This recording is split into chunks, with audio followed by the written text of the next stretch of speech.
KL Rahul की चोट से हुआ सरफराज खान और ध्रुव जुरैल का फायदा। यानी केएल राहुल तो दोस्तों अभी चोटिल हैं और उम्मीद नहीं है उनकी वापसी करने की 5वें टेस्ट में भी, जो कि धर्मशाला में होगा, 7 मार्च से शुरू होगा और ये सीरीज का आखिरी मुकाबला भी होगा 5 टेस्ट मैचों की। पहला मुकाबला जो हुआ था हैदराबाद का, उसमें केएल राहुल जरूर खेले थे, फिर उसके बाद बाकी के जो 3 थे यानी वाइजैग, राजकोट और रांची, केएल राहुल ने अपनी इंजरी की वजह से मिस किया था। और बीसीसीआई की जो मेडिकल टीम है उन्होंने एक दावा भी करा था पूरे तरीके से कि अब केएल राहुल 90% फिटनेस पा चुके हैं। पर लेकिन फिर भी ये सबसे बड़ा सवाल है कि केएल राहुल को यूके क्यों जाना पड़ा, यानी लंदन क्यों जाना पड़ा अपनी इंजरी का इलाज करवाने के लिए। और लंदन वो वही जगह पर गए हैं जहां पर मोहम्मद शमी की सर्जरी हुई है टखने की, यानी एंकल की, तो वहीं पर पहुंचे हैं। केएल राहुल भी एक्सपर्ट ओपिनियन और एडवाइस लेने के लिए एक्सपर्ट जो भी है, पर लेकिन अब उनकी वजह से सरफराज खान और ध्रुव जुरैल को फायदा कैसे हुआ उसकी अगर हम बात करें तो वो बहुत बढ़िया चीज है इन दोनों के लिए, क्योंकि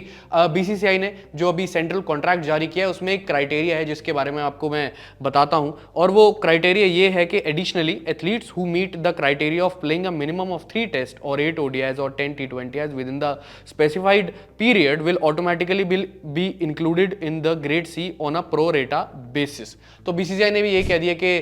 कोई भी खिलाड़ी अगर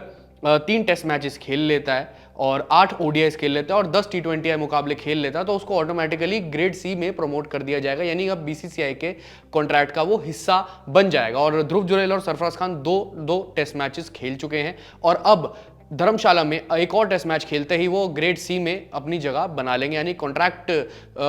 अब उनके नाम पर हो जाएगा, कॉन्ट्रैक्चुअल वो खिलाड़ी बन जाएंगे। तो उनके लिए ये बहुत अच्छी बात है, क्योंकि जुरैल और सरफराज इवन अगर आप बात करें तो ये दोनों खिलाड़ी जो है डोमेस्टिक सर्किट में बहुत जबरदस्त प्रदर्शन करके आए और इनको इंतजार था कि हम टीम इंडिया का अटूट हिस्सा अब कब बनेंगे, और इनका सपना वो पूरी तरीके से अब पूरा होने जा रहा है, क्योंकि ग्रेड सी का हिस्सा जो है वो बनने वाले हैं। धर्मशाला टेस्ट में उतरते ही यानी कदम रखते ही वो जो है टीम इंडिया की जर्सी में वो ग्रेड सी का हिस्सा बन जाएंगे। और इवन अगर हम बात करें तो केएल राहुल की चोट की वजह से ही ऐसा